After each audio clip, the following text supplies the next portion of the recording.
Hello everyone and welcome back to the channel. Hello, and today we got a recommendation when we were doing the first round of updates on our L200 to fit some G-shackles from Kangar, wasn't it? Yes, yeah. So thank you very much. So it's a while ago because we're not quick. Oh, we're not quick. We don't rush it. Look, we've got our tees here. We've got the tees. The tees are ready. Yeah. So what we've got is they are how our leaf springs are connected to the vehicle at the present moment, and these are called G-shackles. And it's going to slow me down a bit.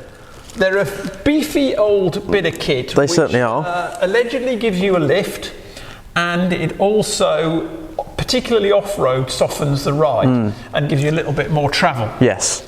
Now, trying to find out anything about these, we have struggled. So obviously, I wouldn't have known they existed if Kangar hadn't recommended them. I'm sure that's why he gave us the request, because you can find them for sale. The same photo seems to be everywhere. Of these.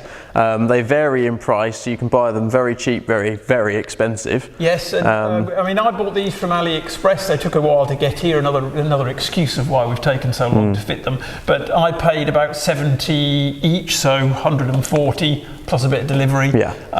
So they're not a cheap item, but they seem pretty robust, pretty well made. They certainly do. And pretty standard to fit, but as you see, we're showing you the difference, and we haven't tested them, but what you'll get at the end of this video, we've driven the vehicle on a road with the GoPro here, and we've been looking at the leaf spring, and once these are on, we're going to do the same route, and we've got a vibration app. Yes. So you'll see the difference. We haven't seen it yet. Nope. So you'll see the difference in the leaf spring, and you'll get a difference in the vibration if there is any. And of course, we'll give some feedback of what we can feel as well. Yep, and we've also measured the car to see what sort of lift we get, yes, because online they vary in measurements. And of course, we've got the kit that we need here to actually install these pieces. So what we use, rubber mallet. This is to sort of smack the other ones out, and Dad's already complained. And you know, anyone with half a brain would obviously use a piece of wood, so get yourself a piece of wood,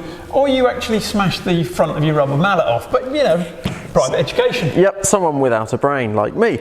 And the sockets you need are... Do yourself down, I've missed you for a month. Yeah, that's true. 17mm socket, 18mm and a 21. You also need another 21 because there's two on here, so you need to counteract them. Torque wrench, of course, the torque setting for these is 52. If you need to know now, if you're doing it, that's just so you don't have to skip through the rest of the video to find out. Yeah. 52 Newton meters. You don't want to watch us. No. So other than that, bit of Loctite. We're using, because inside here, which we will show you when we take it apart, there's a rather large rubber bushing. So we've edged on the side of safety and used rubber grease. Yes. And before we started, a bit of penetrating fluid, as we'll call it. Fluid. I mean, I want to call it WD-40, but it's not. It's worth multi spray lubricant. Yes. So other than that, we've got a tape measure. We measured it. Yep. So that's all our equipment. Yeah. The bits we found most useful actually are hitting bits of equipment. So yes. You'll see us start bashing it in a minute. And also a jack. You need a jack. Yeah, if you're on ground level, you can just use your trolley jack. You'll be able to, in fact, it's probably quite easy at ground level. Yeah. In fact, I wouldn't be surprised if it was easier at ground level. So you'll be able to just put a little bit of support under the leaf spring that you're working on, and then once you need to fit the G-shackle, we need to get a little bit of movement in it. So you'll see us do that, but we'll sort of hang on it a bit. Yes. But we'll move in a bit closer now, and we'll crack on.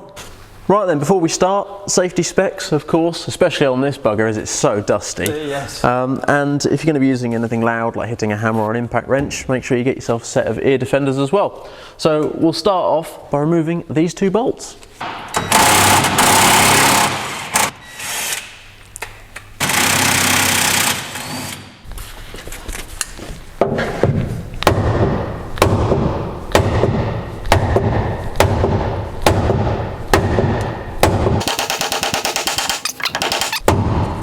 As far as I can get with this piece of wood. Right, and now I'm going to use a little hammer with a piece of wood that I can get in there. I'm just going to tap that out.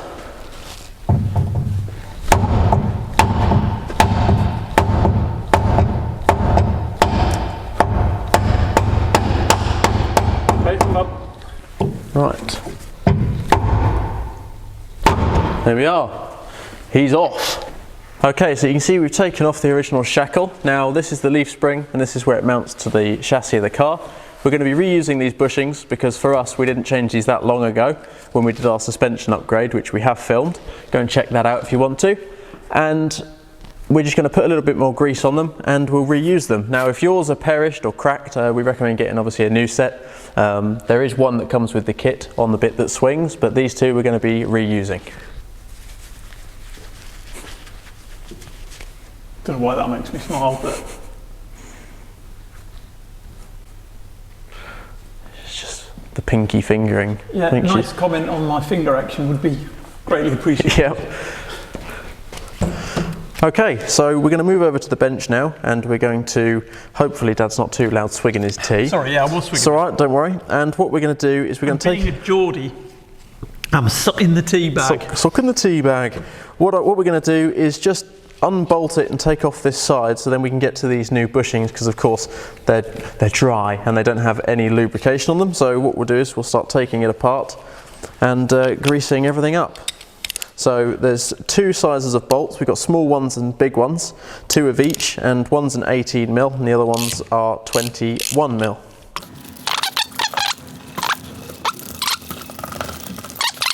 Pop that there. And what we're going to do is just grease up all of these here. Just make sure they're all nicely in place.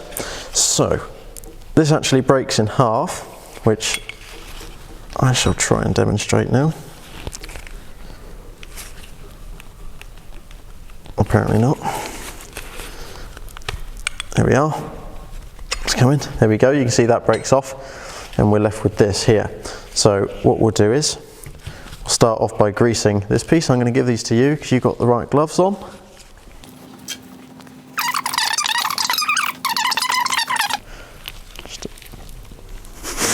What? That just makes it weird. Anyway, let's continue. So we're going to slide that back on. I know Mike, yes, is going to love that. Love what? You. Who doesn't though? Right, pop that on like so. And then what we're going to do is grease up the other one. Like that. If you could actually lube just around that ring there. Lines up straight, like that. And also it doesn't line up easily once, because it's slightly lopsided once you're trying to fit it. So we're going to leave it off for the time being, so of course we've got to slide the actual leaf spring on.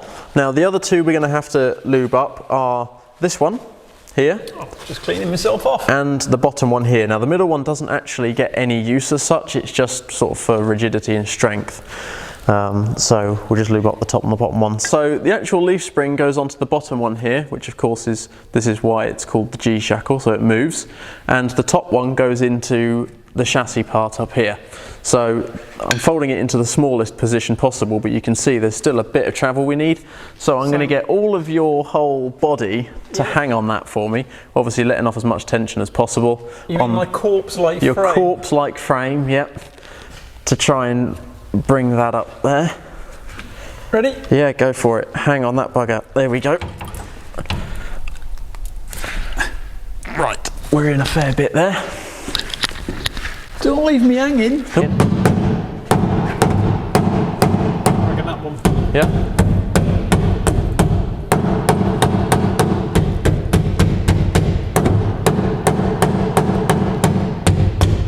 Right.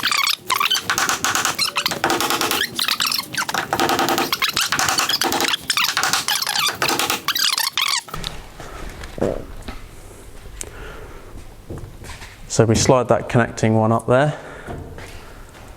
Lock tight. Yes.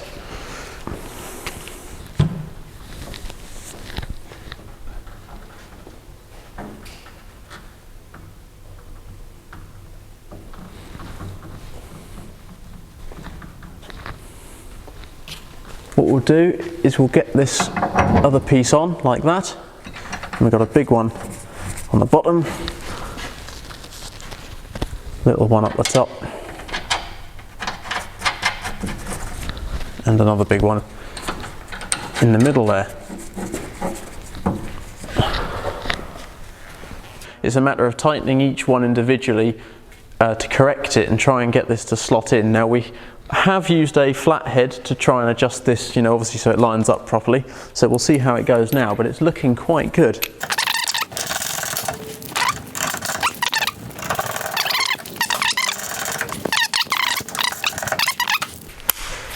we'll torque that up to 52 Newton meters. There we are.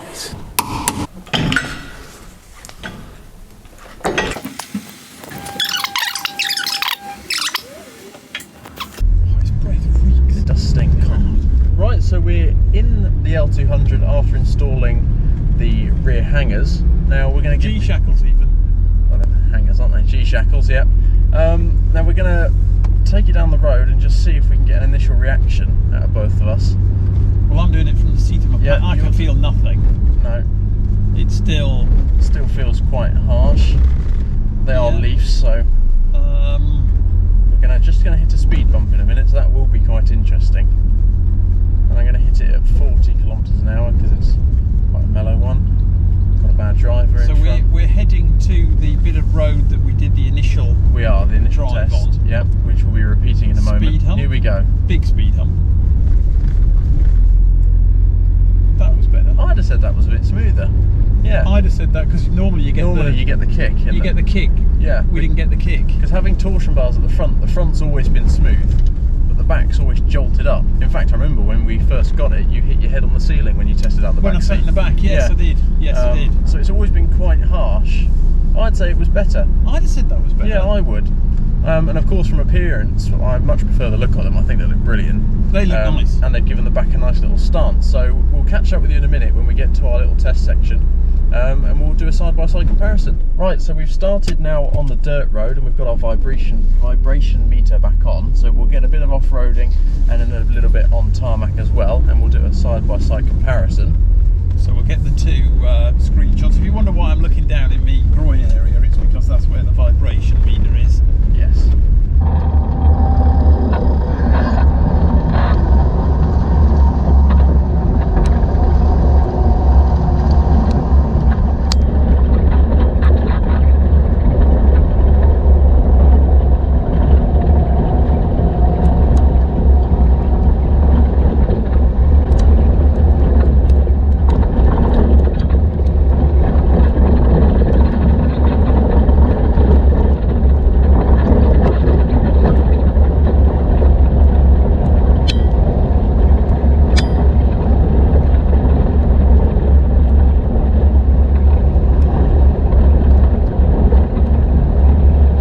Now overall, we are extremely happy with the ride quality and the look of this product. It's also lifted the vehicle roughly around 1 inch, so it also gives a really nice stance to the truck.